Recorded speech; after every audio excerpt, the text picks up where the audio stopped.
There we go, hello. I think I'm live now. I just want to start off by apologising for how late I got out yesterday's post on the blog. I do aim to try and get posts written before the day that I try and publish them, but because of family situations, I couldn't get it written in time to be able to post it kind of by 3ish yesterday.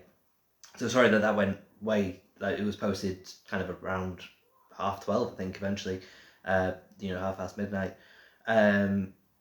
Also, sorry about this video review also not being done yesterday. But once this goes out, I am kind of back on schedule. Hopefully, I can get posts out when I intend on getting them out. So tomorrow I'm going to be working on a new location post and posting that on Monday. Well, hopefully posting that on Monday. But yeah, so this is my video review, streamed live, of Most Haunted's Part 4 Halloween Week video that they released last year. So it was released on, if I can find the actual date, I didn't actually make a note of the date. I think it was somewhere around the 3rd of November. But yeah, so if you look at my written review, you'll find everything absolutely in detail. I've quoted stuff. This video is just my overall thoughts and general, big discussion points kind of thing, where I'm going to go over those. So I also want to say, next door I can hear them, so if you can hear talking in the background, it is next door. They are being quite loud. But yeah, so I want to say, for the Halloween Week Part 4 video, Greg, Glenn and Yvette were absolutely fantastic. Yvette I'm still on the fence about as to whether or not she's legitimate in it, but Greg and Glenn, and Yvette was with Glenn, which is why I'm including Yvette in this. No, Yvette was with Greg even. But still, she's with them, so I'm including her. It was brilliant. Through Glenn's part, he was in the old cottage, he was walking around, he heard a tapping noise, which I assume is going to be the same tapping that Greg heard when he was there by himself. Straight away Glenn said, I'm putting that down to dripping, to just water getting in. I was like, yes, that is probably what it was, because that's what I identified it as during the previous review. I said, what Greg hears is probably just going to be water getting in. I know he isn't seeing any damp and seeing any drip or anything like that, but that's probably what it is, because you could hear a constant rhythmic dripping in the background, so I'm assuming that's what he was hearing. Glenn heard the same. Straight away he ruled that as being water getting in, and you do see holes in the ceiling, the place is falling down, so that was very good of Glenn to say that. And in the rest of Glenn's investigation, nothing really happened. I will say that there's a moment where Yvette highlights in narration about a female voice saying hello. I don't think that's a female voice saying hello. One, I don't think it sounds like it says hello at all, and two, I don't think it's a voice that's saying anything. I think it is just his breath exhaling. Do I think it's an audio overlay? No. I think that it was probably something occurring in the moment. I get why they've highlighted it. It does sound oddly high-pitched and out of place, as it were. So if you listen to it, if you don't highlight it, you probably think, oh, it's just a natural part of what's happening. But if you do highlight it, then you kind of like, oh yeah, that might be something. But I don't think it was. I think, especially as he's going down the stairs later on, you hear a very similar noise. I don't know if it's the same noise, but you hear him take a deep breath in and then exhale, and that exhale sounds a lot like what they highlight as a woman saying hello. So straight away I'm ruling that out as being possible. Do I think that means the team are faking things? No, I don't think that means the team are faking things. I think they've just heard something that sounds a bit out of place. They probably asked Glenn about it. Glenn was like, no, I didn't hear that voice in the moment, because his brain wouldn't have registered it, because it's his own breathing. And so they're like, okay, that might be a paranormal occurrence. Plus, Glenn's investigation, very, very quiet. If you have a quiet investigation, you are more inclined to point out random things which are naturally occurring, but then be like, that might be paranormal because nothing else has happened, and you're expecting something to happen. So I think that's what that moment was. That that isn't on Glenn, by the way. That was highlighted. That is on more than likely Carl. I don't know. I don't know the behind the scenes stuff. For all I know, the team might be bigger than the 5 team members we see investigate. They might have a whole editing team. I don't know. But it would be on someone's head to kind of look at the footage and be like, right, Yvette, we need you to do a narration piece to put over this footage. It wouldn't necessarily be that Yvette has seen it and then gone, oh, I need to say about that. It wouldn't even necessarily be Carl. It would be whoever is going through the footage probably who would highlight it, and then it will be someone's decision then to be like, right, Yvette, you do this now. So that's not on Glenn. So we can put that aside. I just needed to get that out the way and say I don't think that was a female voice. I do think that was just him exhaling. It sounds very, very, very similar to other times that he does clearly exhale, and none of those times were highlighted as being paranormal. So it's safe to assume it's just him exhaling. Also say, because that noise just reminded me, this review might get interrupted briefly. But we'll see. We'll see. But yeah, so that is Glenn's section. Very good. And he says a few good things in there as well. He poses a good question about if the spirit sees the location as they saw it in life, and if they view him as an intruder for that. Which is a very, very good point, which I personally haven't considered. It kind of leans into a little bit into stone tape theory, a little bit into maybe Singapore theory, because Singapore theory says about how if you dress in the time period you think the spirit's from, if you make the surroundings look like that, you'd get more activity.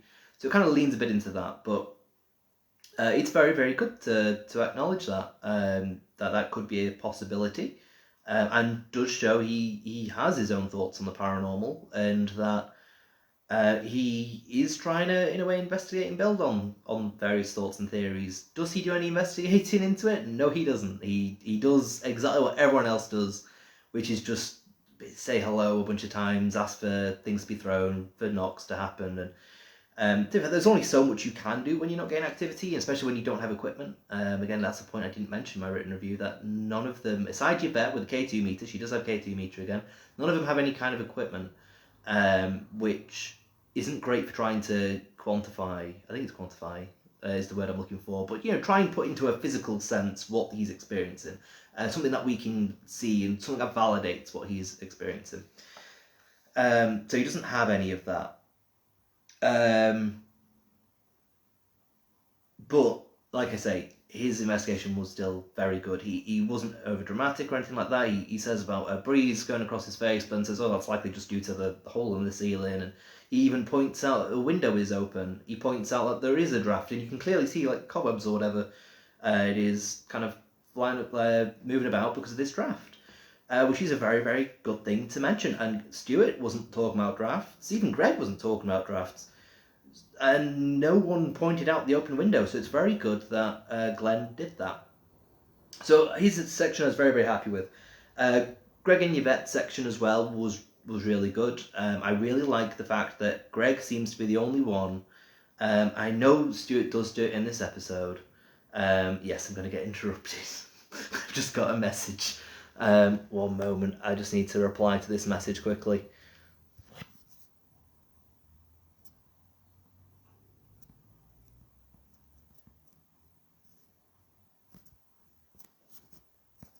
There we go.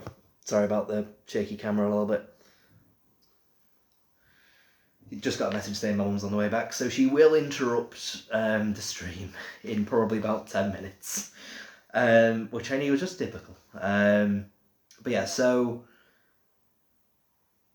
yeah, oh, my voice went then. Yeah, Greg and Yvette section. I know Stuart does the same technique. I'm about to, well, occasionally does the same technique. He does it once in the episode, I think. But Greg putting the camera down.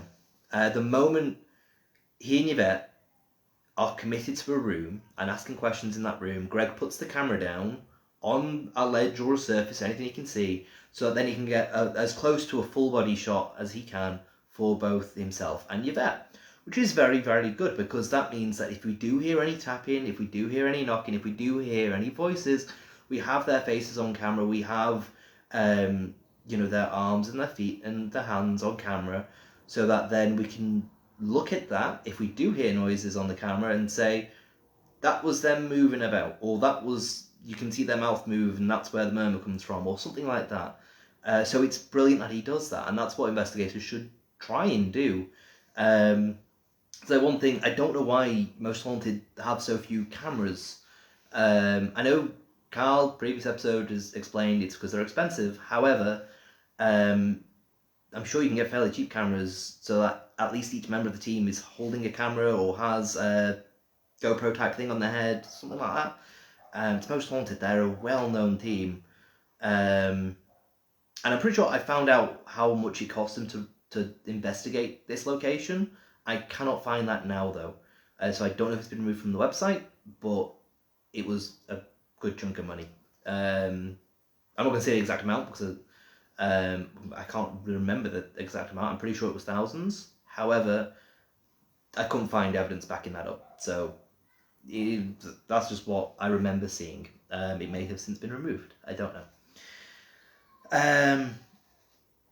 But yeah, so that section brilliant, because straight away if they're hearing noises, they go to the noise and they're like, is it this big metal tube here that's made that banging noise? Could just be the wind going through it. Oh look, we can see a bit that leads to outside, like this little boarded up window and things. They're pointing out all of those details, which is really good. And usually they don't do that. They just straight away go, oh, I hear a noise, it must be paranormal. But instead they've gone, it might be the wind. And there's a point where they have a bit of a back and forth as well, with one of them saying, I think it might be Yvette saying, oh, but we're quite far underground. And then Greg saying, oh, we're only one story though, it's not that far. And she's like, yeah, that's true. And they do find little entrances and, well, not entrances, but, little gaps and stuff in the walls which lead to outside. So it's good that they've acknowledged that. Also good that they discussed that it wasn't just the team in the location, that you've got a woman, I couldn't pick up her name, but you've got a woman and her boyfriend there as well. They don't say specifically where they are, but they say that they're not outside, they are somewhere in the location to look after it. So somewhere in the property to look after it. So it was very good. Their investigation was very, very good. Even when Yvette hears the what she describes as a whine, I think it's more of a whistle, because you can hear kind of two separate, it's like if there's a break in the middle of it. If it was a whine, it'd be one constant, like what she imitates, but instead it seems like there's a break in the middle. But when she hears that, she doesn't just go, oh my god, I've heard something. She stops, tells Greg to go backwards a bit, she walks backwards, and then walks forwards again, and it's like, nope, it hasn't occurred again. I thought it was just the acoustics, but I've heard a whine. I thought it was acoustics, but it wasn't. Which was very good. That is what people should do while investigating. They should identify things that they're hearing, they should try and replicate it if possible. She thought it might have been through walking and changing acoustics. She tried replicating it, determined it wasn't that. Therefore, it opens questions as to what the noise was. Now, us as viewers, we could say that it was potentially overlaid. Greg doesn't hear the sound. He doesn't hear the noise at all. Yvette does hear it. She says it was close to her ear, and then when imitating it, does get the noise wrong. Calls it a whine. It's more of a whistle. So you could argue it's overlaid. She's just kind of making things up in the moment a little bit. But I don't think that is the case. I could be very wrong with that. I personally don't know. I can't listen to something and then be like, that's definitely overlaid. I don't have that ability. I don't have that kind of experience. It'd be interesting for any proper debunker to watch the video and be like, and for them to determine whether or not it's overlaid, or if they can put it through editing software, anything like that.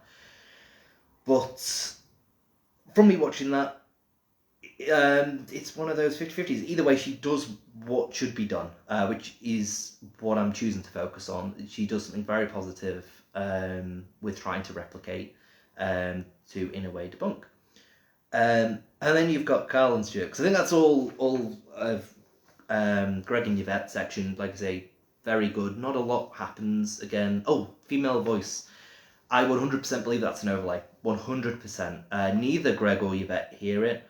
It is quite clear and loud in a way to the camera when the footage is enhanced in volume. It doesn't sound... You can hear the background increase in volume, but it doesn't sound like that female voice saying hello is increased in volume, which says to me that someone's messed up a little bit and they've enhanced the audio of the raw footage, and then they've stuck the overlay on top of it and forgotten to also enhance the overlay noise, because it does sound the same volume, the hello does, whereas the actual background does sound like it's louder.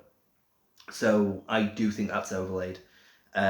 Do I think that it's Yvette saying hello and that's overlaid? No. It could be any female voice. He could, like, whoever has overlaid it could have just found it online and overlaid it.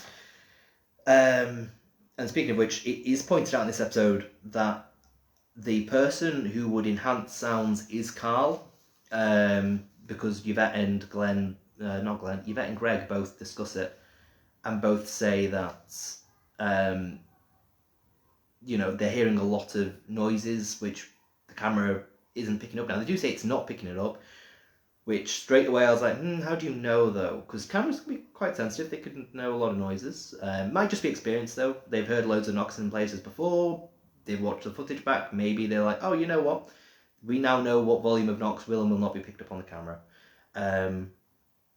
But with this particular thing, they say that Carl would have to really enhance the audio on it, and they specifically mention Carl. So that tells us, even if there is an external team of some sort to edit it, or a team beyond the 5 people we see, Carl is one of those people who will look at the footage and will enhance the audio, which means if any overlays are placed on the footage to be enhanced, it would be Carl who would do that, which just places more question marks over Carl's head for me, especially given how he investigates in this episode. You've got to remember, when I criticise any member of the Most Haunted team, I said that weird, Most Haunted team, it comes from a place of they've investigated for around 20 years. Yvette and Carl have been there for 20 years or more. Stuart, I don't know if he was there from day one, so he is around 20 years though. Greg and Glenn, surprisingly, the ones who I usually give most praise to, haven't been there for that long, as far as I'm aware. At least they've not been there for 20 years.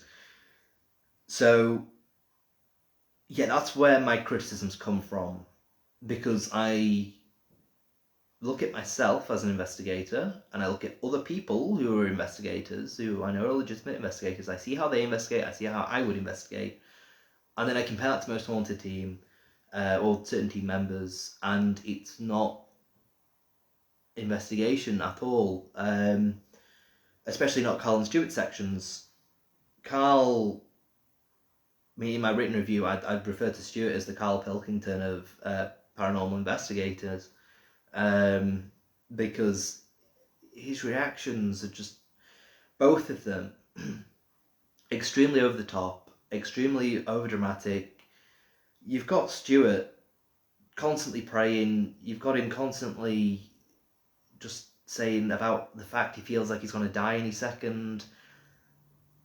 Now, if they were experiencing lots of activity, if this was back in the old cottage, where Stuart was experiencing pretty much non-stop banging, according to the footage, absolutely. If he was going, you know what, I feel like I'm in danger, I feel like something's going to get chucked at me, or I might die. Yeah, because he's experiencing extreme poltergeist activity, if we take that footage as legitimate. But here, he's experienced bit of footsteps, door slamming off in the distance, bit of a rattle. That's all he's experienced, and he's straight away going, oh, I might die, I feel like these are my last moments, are these my last moments, Spirit? I'm just like, it's not good at all. And that's not investigating. And for him to tell the Spirit to slow down, and for him to not be checking doors to try and replicate sounds, and it's the opposite of investigating. He is refusing to investigate. It's like Carl, when Carl is saying, oh, I'm not going to go in that room, after he's just heard a noise in that room. That's the opposite of what he should be doing. He should be like, right, I've heard a noise in there, I know there's no one in there, I'm going to go in there because it's potentially paranormal, and I want to try and capture activity on camera, as well as trying to debunk whatever noise I've just heard.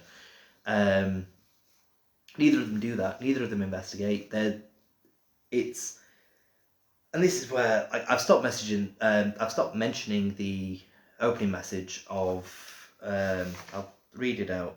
The following program is definitely not for entertainment purposes only. We stand by the legitimacy of this investigation.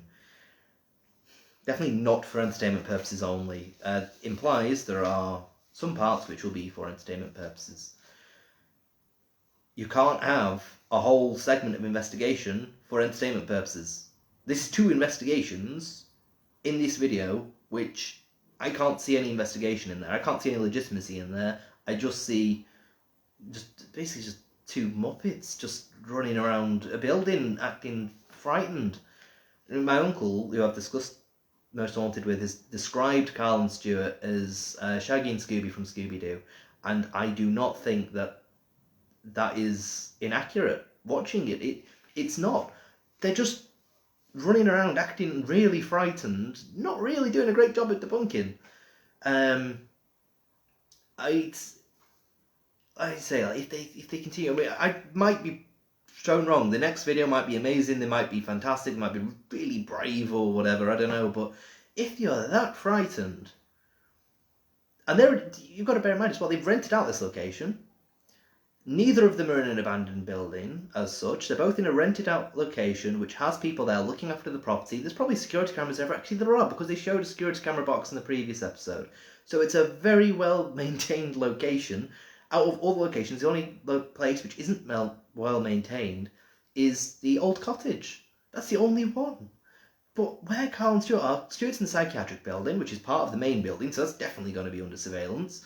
And then you've got Carl in the hospital wing, in the upper living quarters, which again, main building, definitely going to be monitored. You don't even have the opportunity for people to have broken in and be sleeping rough in there, because it's got security cameras. You've got people there looking after the property.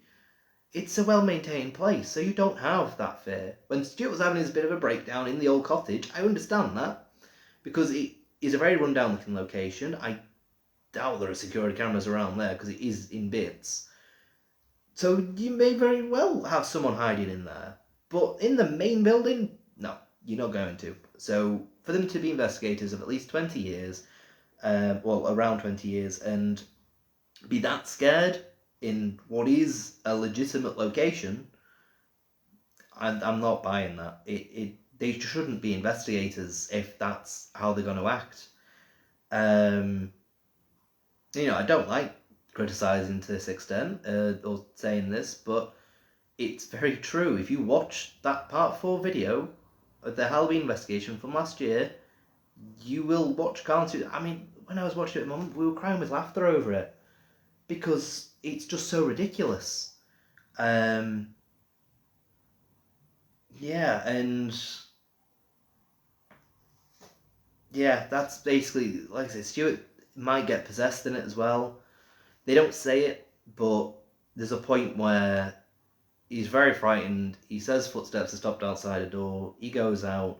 I half expected him to just disappear behind the door and start screaming his head off out of shot, but he didn't. He just walked in, stopped in front of the camera, stood there for a good bit of time, not saying anything, not moving, and then eventually picked up the camera, showed his face, again, silence for a while, and then he says silence is deafening or something like that, or silence speaks volumes even, but he just whispers it all, and he just seems really weird. And like I say, knowing that teams tend to nowadays be like, oh, it's the demon, oh, we're getting possessed, that's very much seems like what he was going for, and it's just a load of nonsense. And then later on for him to be saying, oh, something's walked right through me, or I've had a spiritual awakening, and maybe he did feel that, but the way he goes about portraying it and everything else that's happened in his section, you cannot take a word he says seriously. If he had been investigating legitimately, been fairly brave throughout the investigation, and suddenly he's like, oh, I've just felt something walk through me, feels like spiritual awakening, or whatever he refers to it as, maybe you'd watch that and be like, oh, that's an interesting thing that he's just said. I wonder what he's just experienced. That seems pretty legit. But the fact he's just rambled on about feeling like he's going to die and stuff, it's and nothing's really happened. That's the thing as well. But yeah, big moment to discuss. Carl, here's a very loud bang. Seems like he's going to fall over, but he doesn't. And he says that he hears a bang from a room. Listening to it in headphones, you can hear a bang as well as what sounds like something falling. He does not address the falling thing at all in the video. We never find out about that. It's never addressed. He goes into the room. As far as I can see, there's nothing that has fallen in that room that he goes into. So I don't think something has happened in that room. If it has, though, it's very, very interesting because I do believe you can hear what sounds like footsteps, which again are not pointed out. So the way that it's filmed, presuming Carl is being truthful and that the noises come from that room, Carl goes in, and straight away you're thinking, oh, is there someone in that room? How well is he going to capture the room to distinguish no one's there? And you can see the first corner in the distance, and then you can see the second corner, and then you can't see around to where the cupboard bit is that he ends up opening, or the toilets. Instead, the camera is cut off by a bit of wall, and he shows behind the door. When he shows behind the door, you can hear what sounds like 3 footsteps. It could be 3 creaks. It could just be the door, because he could be moving the door. It could be 3 creaks, but it sounds like 3 quick succession footsteps, which occur just over the space of a second, while the full shot is just behind this door. You cannot see to the side, as far as I can remember. It's just behind the door, and you hear doof doof doof, as though someone's just ran behind him. Nothing is picked up in the audio in narration by Yvette. Nothing is discussed by Carl. But you hear that noise. And like I say, could have just been the door kind of creaking a little bit. Could have been that. But the way it was filmed, and after hearing such a significant sound, if the noise occurred from that room, like Carl is adamant it did, then there's a high possibility that there was just someone in there who you do hear run behind Carl. And then obviously Carl then takes ages opening the cupboard, probably to give that person chance to move further away from that room. Which, yeah, it's not brilliant that you can hear that. And already I've got question marks above Carl's head. I think that out of all of the team, Carl is the least legitimate.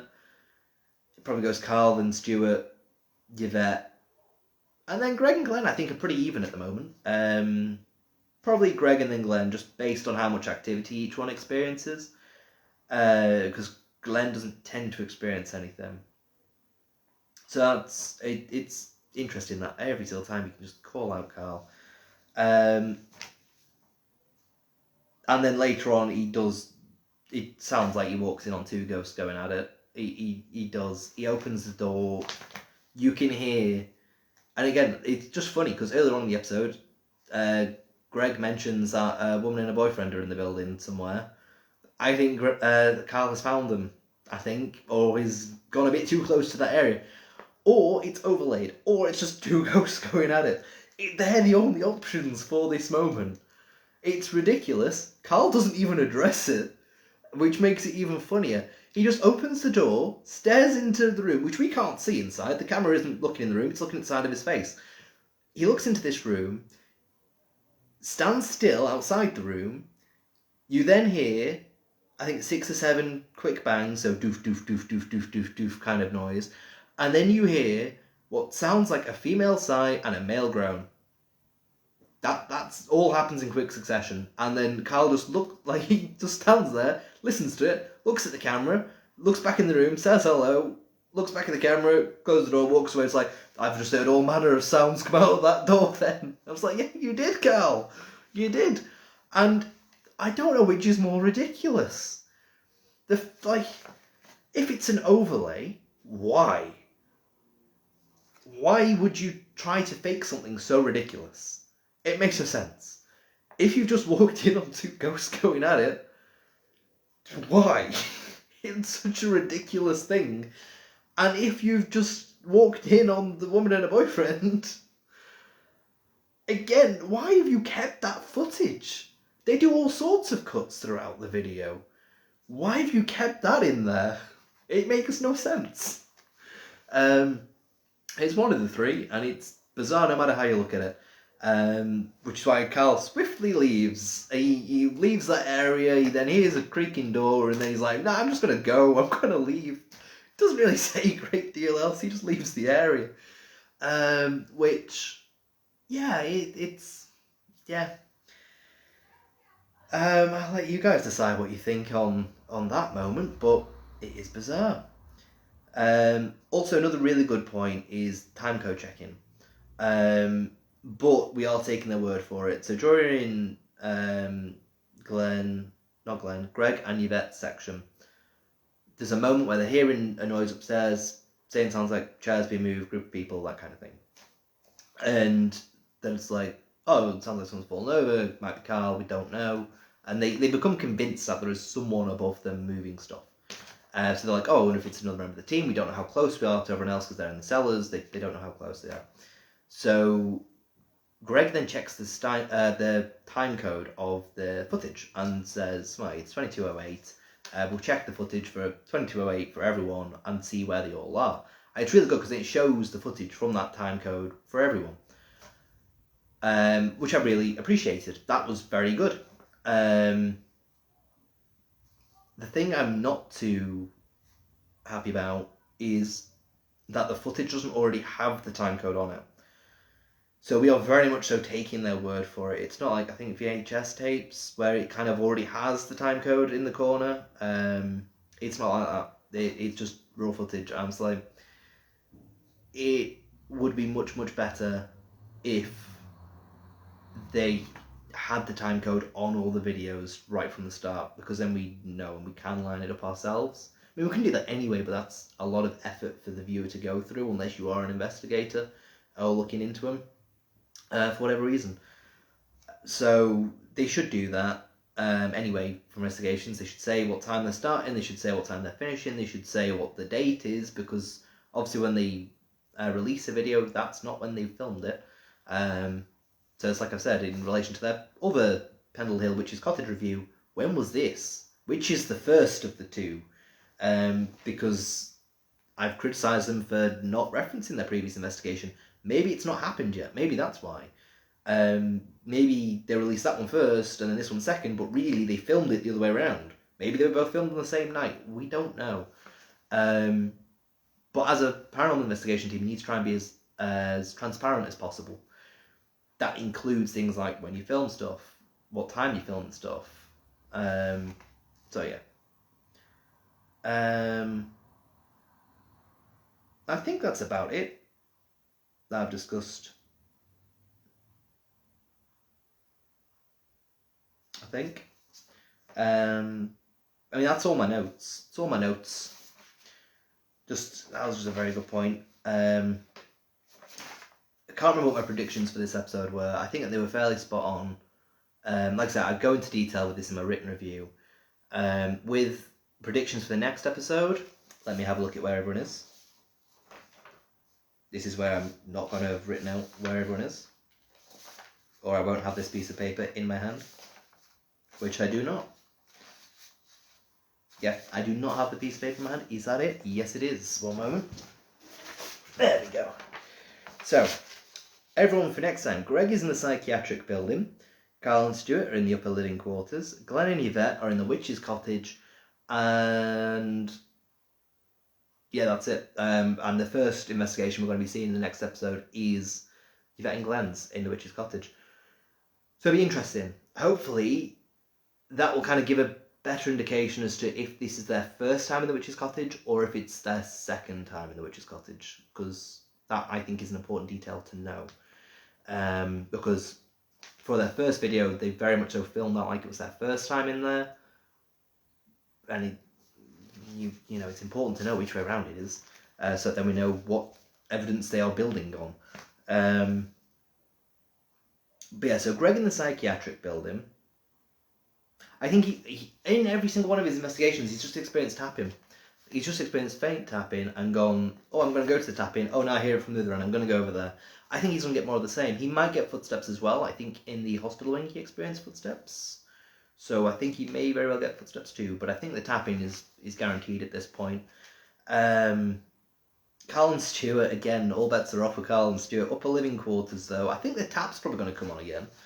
If it does, that'll be very hard, because that's a lot of energy to switch on a tap.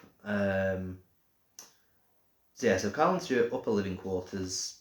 You're going to get footsteps. You're probably going to get voices. You're going to get those children laughing. That's probably... I don't think I mentioned that, but... it said children laughing in the corridors. Yeah, they're probably going to get that. It'd be interesting if they go down to the hospital wing at any point in that investigation. Because they might. Now that Carl's not by himself, they might. And I've just twigged. That's the area as well that Carl has just been in, where he's just experienced all sorts of knocking and banging and door slamming. So yeah, absolutely, you're going to get that. It's going to be very active, I'd assume. And Glenn and Yvette, I think it's going to be quiet again. Witch's Cottage, maybe tap him. But I think Glenn's investigations have all been very quiet so far. So yeah, I think, especially as that location, they've said it is a short drive away, so if anyone was to fake things, they'd have to drive over there with them. So you can't do it in a way that Glenn and Yvette would be unaware, unless there's a second car. So yeah, I think that it's going to be quiet. Sorry about that, my throat just caught. I think it's going to be quiet for them there. Let's go and have a quick drink because my throat's drying up.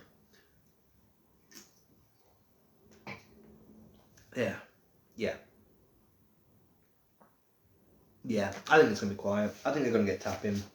Maybe stuff which I'll be able to say that's an audio overlay because neither of them will hear it.